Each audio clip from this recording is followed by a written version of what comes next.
आई भैया हम गायक बल्लू राजा 3 नवंबर 2023 के रात के 11:32 के वो कहानी बा जोना के हम एगो गीत के माध्यम से आप सबके बीच पेश करतनी। सुनी।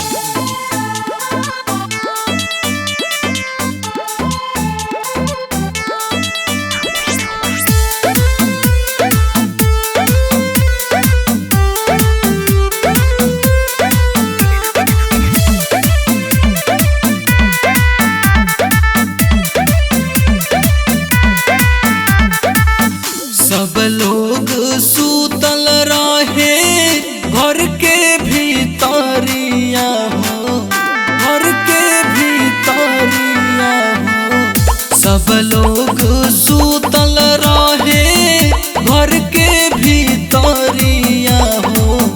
सब लोग सूतल रहे घर के भीतरिया हो। आइल भूकंप दिहलस सबके डेरवाई, घर के में हरियो गईली रोडे पर आई। सब लोग सूतल रहे घर के भीतरिया हो। सब लोग सूतल रहे घर के भीतरिया हो। आइल भूकंप दिहलस सबके डेरवाई, घर के दुल्हनियों गईली रोडे पर आई।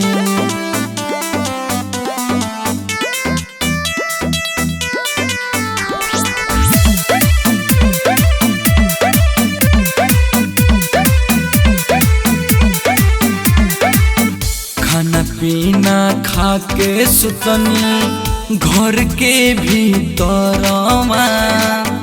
आइल भूकंप ऐसन भगनी दुआरवा, भगनी दुआरवा।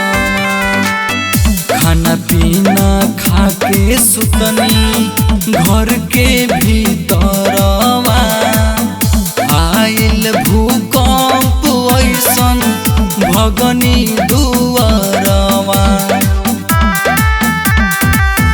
3 नवंबर राते दिन शुक्रवारवा हो।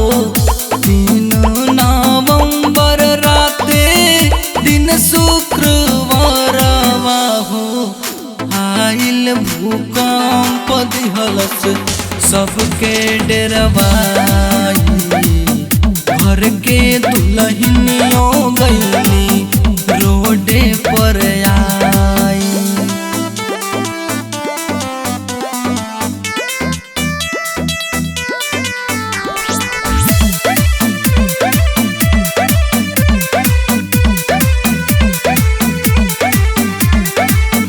बड़ा तेज रहलई भूकंप के लहरवा।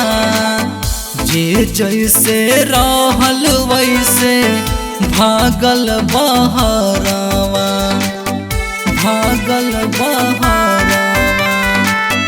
बड़ा तेज रहलई भूकंप के लहरवा।